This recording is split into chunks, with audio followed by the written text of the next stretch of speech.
السلام علیکم ورحمۃ اللہ وبرکاتہ۔ آج کا پیغام حضرت ابو ہریرہ رضی اللہ تعالی عنہ سے روایت ہے کہ رسول اللہ صلی اللہ علیہ وسلم نے ارشاد فرمایا، جس شخص نے ایک کھجور کے برابر بھی حلال کمائی سے صدقہ کیا اور اللہ حلال ہی میں سے قبول کرتا ہے تو اللہ اسے اپنے داہنے ہاتھ سے قبول کرتا ہے، پھر اسے صدقہ کرنے والے کے لیے پالتا اور بڑھاتا رہتا ہے، جس طرح کہ تم میں سے کوئی گھوڑے یا اونٹ کے بچے کو پالتا رہتا ہے، یہاں تک کہ وہ معمولی سا صدقہ پہاڑ کے مانند ہو جاتا ہے۔ فائدہ: صدقہ کرنے والے قیامت کی ہولناکی سے بے خوف ہوں گے۔ اللہ تعالیٰ کا ارشاد ہے، جو لوگ خرچ کرتے ہیں اپنے مال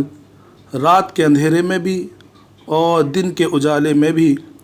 پوشیدہ بھی اور ظاہری طور پر بھی، تو ان کے لیے ان کا اجر ہے ان کے رب کے یہاں، نہ ان پر کوئی خوف ہوگا اور نہ وہ غمگین ہوں گے۔ صدقہ کرنے والا قیامت کے روز اپنے صدقے کے سائے میں ہوگا۔